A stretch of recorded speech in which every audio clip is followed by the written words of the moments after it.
मेरे चैनल से जुड़े तमाम शिक्षक भाई बहनों का स्वागत है। दोस्तों, अभी आप देखे होंगे कि हाई कोर्ट ने निर्णय ले दिया है कि सभी जो भी शिक्षक हैं उन लोगों को मिलेगा, स्नातक का जो वेतन है वो सभी को मिलेगा उनका नियुक्ति तिथि से। समझ गए? तो सोच लीजिए कि कितना बड़ा एरियर होने वाला है। आपको वेतन भी बढ़ेगा और आपको एरियर भी मिलने वाला है, झोला भर भर के मिलेगा पैसा। देखिए, इसमें मैं जो नियोजित शिक्षक हैं उनको मैं क्रांतिकारी अभिनंदन करता हूं, और जो सक्षमता परीक्षा दे रहे हैं अभी भी या फॉर्म भरे हैं, थोड़ा सावधान हो जाइए, थोड़ा सतर्क हो जाइए। हर सुविधा जो है ना वो मिल रही है एकदम आराम से। जब हर सुविधा जो है वो आराम से मिल रही है तो फिर आपको वहाँ जा कर के भटकने की क्या ज़रूरत है। देखिए, आप ऐसे स्टेज पर पहुँच गए हैं जहाँ हर मांग जो है पूरा होगा। स्नातक ग्रेड में देखिए आपकी मान के चलिए कि ये प्रोन्नति हो गई, एरियर मिल ही जाए, वेतन भी मिलेगा, एरियर भी मिलेगा। ईपीएफ का लाभ भी मिलने वाला है आपको 1 से 2 महीना के अंदर। इसका लेटर जारी होने वाला है, 1 से 2 महीना के अंदर लेटर जारी होने वाला है। तो ईपीएफ का भी जो है नियुक्ति तिथि से मिलेगा इसमें। तो सोच लीजिए कि एक मिला स्नातक ग्रेड में, प्रोन्नति हो गई आपकी, और एरियर मिलेगा इसमें। दूसरा क्या हो गया कि फिर आपको ईपीएफ का लाभ मिलेगा कहाँ से? नियुक्ति तिथि से। आप सोच लीजिए कि अभी 2025 है, इसमें कितना राशि इसमें बढ़ेगा, ये सब सोचिए। उसके बाद कालबद्ध प्रोन्नति होगी आपकी, उसके बाद अर्थ में वेतन का लाभ मिलेगा।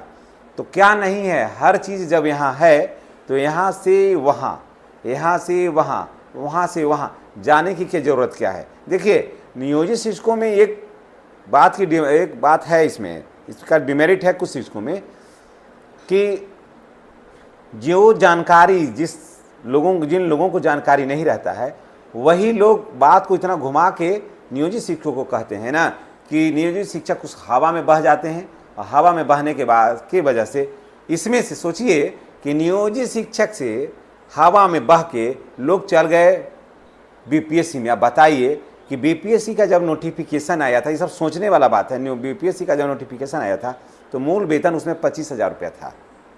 उस समय आपका वेतन 3,000 प्लस था मूल वेतन। तो सोचिए कि 5,000 मूल वेतन कम वाले जगह में जाकर के आप परीक्षा देकर के आप गदगद हो गए कि हम बीपीएससी के शिक्षक हो गए। कुछ भी माथा महाराज आपका काम नहीं करता है। मिल क्या रहा है आपको? कभी आपने देखा कि ये समय कितना मूल्यवान है? आपको क्या मिला है? कुछ मिल रहा है? फिर वहाँ धोखा खाए, फिर आकर के धोखा खा गया विशिष्ट शिक्षक में लोग कि राजकर्मी का दर्जा लेंगे, राजकर्मी बनेंगे। तो राजकर्मी बनेंगे तो मुकुट लगा के चलिए, उसमें लिख दीजिए ना कि मैं राजकर्मी हूँ। जो विशिष्ट शिक्षक बने हैं अपने मुकुट में लिख लीजिए कि मैं राजकर्मी हूँ। तब मैं देखूं कि हाँ, हम लोगों को भी पता चले कि ये राजकर्मी है। ऐसे तो हम लोगों को तो चेहरा से पता नहीं चल रहा कि आप राजकर्मी हैं। किसी एंगल से तो देखने में हमको नहीं पता चल रहा कि आप राजकर्मी हैं। अनियोजित शिक्षक ये है तो आपका रंग रूप अलग हो गया, अनियोजित शिक्षक हैं तो इनका रंग रूप अलग हो गया। बल्कि आप मुरझाए हुए फूल की तरह हैं और ये खिले हुए गुलाब की तरह हैं। तो फिर जाने से क्या फ़ायदा है दोस्तों? जो भी हैं सक्षमता देने वाले हैं या देने का मन बना रहे हैं या फॉर्म भरने का सोच रहे हैं, अभी फिर डेट बढ़ेगा, सक्षमता परीक्षा का डेट और बढ़ेगा। सरकार के ऊपर वित्तीय लोड पड़ रहा है ना, इसलिए सबको यहाँ से हटा करके उधर कर देगा। और कारण कि जब कर देगा तो जो उससे कम बचेंगे उन्हीं को देना होगा। तो आप ठहर जाइए, आप सोचिए, विचारिए कि आपको क्या करना है। आप संघ में रहिए, संगठन में रहिए, और अगर लगे कि संघ ये ठीक नहीं है तो नए संघ का नवनिर्माण करिए। ठीक है, जो उसमें बहुत दिनों से बैठे हैं उनको वहाँ से चेंज करिए और नए लोगों को उसमें जोड़िए और सभी संगठित होइए। और तो उसके बाद फिर वही दिन आएगा, और दिन जो है वो एक समान नहीं रहता, ये बात सत्य है। अप डाउन होते रहता है, ये सिलसिला हम लोग सभी झेल रहे हैं। तो ये समय फिर आएगा, और समय घुर घुर के आता है। ऐसा नहीं है कि समुद्र की लहर एक बार जब वो किनारे को समेट लेती है तो वो फिर अपने उस किनारे को नहीं छूती है जहाँ से वो काफ़ी दूर होती है। वो समुद्र का लहर है, वो उसका एक लक्ष्य होता है, एक मंजिल है, वहाँ तक वो आते ही रहेगा, बार बार आएगा, भले कुछ देर के लिए वहाँ पर ठहरा हो। ठीक है, तो जो भी नियोजित शिक्षक भाई बहन हैं उनसे मैं यही कहूँगा कि आपको कालबद्ध प्रोन्नति भी मिल रही है, स्नातक ग्रेड में प्रोन्नति मिल गई, ईपीएफ का लाभ आपको मिल रहा है 2 महीना के अंदर, आप देख लीजिएगा, ठीक है। सारा सुविधाएं आपको मिल ही रहा है और अपने घर के पास है, सारा चीज़ सेटल है। तो फिर आपके मन में कुछ अनावश्यक रूप से परिवर्तन अगर जो हो जा रहा है, तो भाई इसके लिए हम लोग दोषी नहीं हैं, इसके लिए आप स्वयं दोषी होइएगा। और हम लोग तो यही कहेंगे कि आप लोग मत जाइए, आप लोग मत जाइए और नियोजित शिक्षक रहिए। नियोजित शिक्षक बनकर के रहने में ही अभी ज़्यादा मज़ा है और हर तरह की सुविधा, हर तरह का लाभ नियोजित शिक्षकों को ही है। लेकिन इसके बाद भी अगर कोई चाहता कि ना हम जाएंगे कि सब चल गया तो हम इधर रह के क्या करेंगे, तो तू जा करके वहाँ देख ला कि का है ये हाल।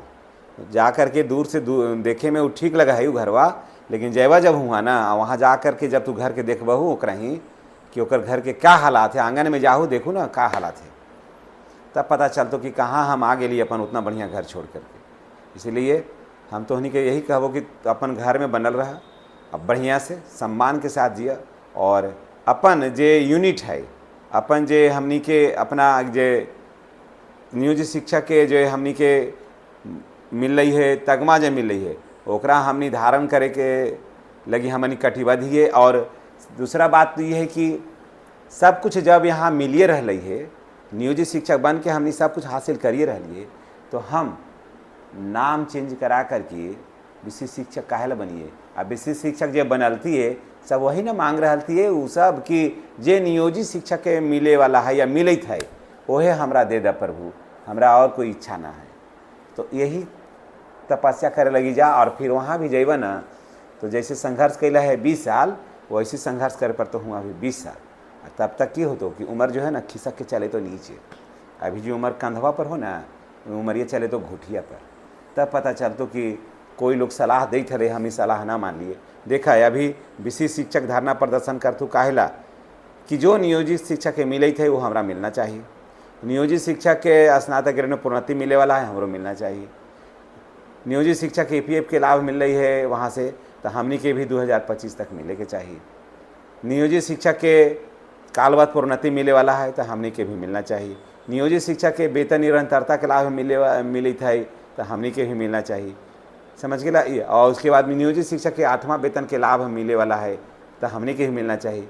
लेकिन मिल तो आराम से एक दू सब कुछ मिले के बात ना हो, चलते विशिष्ट के बजाय हमनी के नियोजित शिक्षक बन के रहे में ना ज़्यादा फायदा है।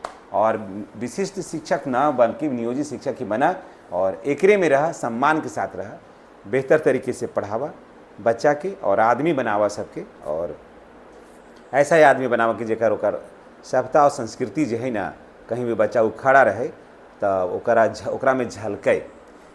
तो यही कहल चाही थी कि तोहनी जे भी जितना भी है तोहनी सब से अभी ठहरल रहा है अभी, और धैर्य की परीक्षा है, कठिन दौर से तो जरूर गुजर रही है टीचर, खास करके नियोजित शिक्षक।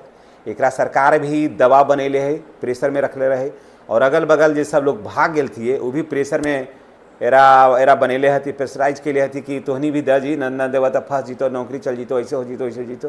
तो हम उनका यह कहे चाहे कि कहा कि तू जहाँ हो वहाँ जा, हम जहाँ ही वहीं रहबे। ये घर जो है एरा बनावे में हमनी के 20 वर्ष लगले ही, अपन घर के सजावे में सवारे में, एकरा हम इतना वीरान करके न जेबे। अब तोहनी के अगर सबके जाइले हो तो जइहा, हम अकेले रहबो नियोजित शिक्षक। अगर सबके जाइले भी मन होतो तो तू जइहा, हम अकेले ही रहबो नियोजित शिक्षक। और पूरा बिहार में ई कैडर के हम जिंदा रखे वाला एकमात्र भी व्यक्ति अगर बनेला रहतो तो एकमात्र व्यक्ति हम बनबो और रहबो हम नियोजित शिक्षक। इतना हम दावा के साथ तोरा कह देती हूँ। अगर हमरा साथ तोहनी आवे ले चाही था तो तोहनी के स्वागत हो, और हमरा साथ एवा ना तो ऐश करवा और ज़िंदगी के सारे मज़े कैश करवा। और अगर उन्हें जेवा तो एगो गाना सुन रहा है कि लुट गए बाज़ार में, तो बाज़ार में आप लुट जाइएगा। धन्यवाद। चैनल को सब्सक्राइब करना नहीं भूलिएगा।